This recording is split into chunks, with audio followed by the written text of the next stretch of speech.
Il me reste un dernier point à voir avant de pouvoir créer notre propre petit programme. D'ailleurs, si tu as bien regardé ce que je t'ai présenté pour le moment, tu l'auras même déjà vu passer. Je voudrais te parler un peu plus en détail de ce print que j'ai utilisé pour te présenter les adresses binaires en mémoire. Print, c'est ce qu'on appelle une fonction. On aura largement le temps de parler de ça dans le chapitre suivant, mais pour le moment, on va juste apprendre à s'en servir un peu.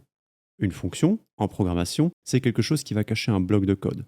Pour le moment, je ne vais pas plus loin que ça, mais retiens juste qu'utiliser une fonction, ça revient à faire appel à un bloc de code qui est caché quelque part. Et des fonctions qui sont existantes par défaut en Python, il y en existe plusieurs, mais nous, on va surtout se pencher sur la plus importante d'entre elles, à savoir print justement. Son utilité, c'est d'afficher quelque chose dans la console. Par exemple, le résultat d'un calcul, le contenu d'une variable, un message de bienvenue, n'importe quoi, c'est très puissant pour débugger son code. Quand quelque chose ne marche pas, j'imprime le contenu de mes variables jusqu'à trouver la source du problème. C'est plus rapide que ça en a l'air, crois-moi. Tu peux voir qu'ici, j'ai ajouté des parenthèses derrière le mot print. En gros, ça veut dire qu'on va faire appel à la fonction, justement. Et ce que je veux imprimer exactement, eh ben, je vais le placer entre les deux parenthèses. Par exemple, je pourrais imprimer Bruno parce que je m'appelle... Enfin oui, bon, c'est bon, t'as compris quoi. Si j'exécute mon programme, je verrai vite dans ma console que le message Bruno, c'est bel et bien imprimé.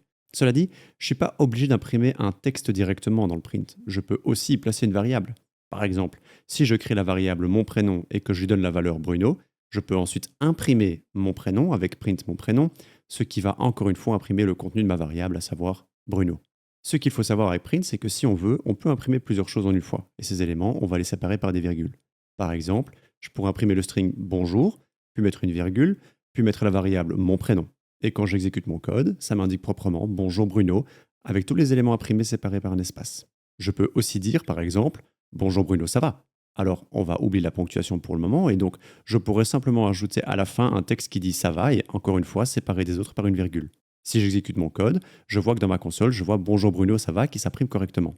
Et on n'est pas limité sur le nombre d'éléments qu'on peut placer dans la fonction print. Je peux en mettre 5, 10, 15, 20, bref, autant que je veux, à condition qu'ils soient tous séparés par une virgule proprement. On reviendra sur une utilisation de print un peu plus poussée plus tard.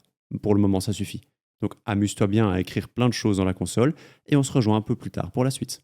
Du coup, bah bisous, à plus.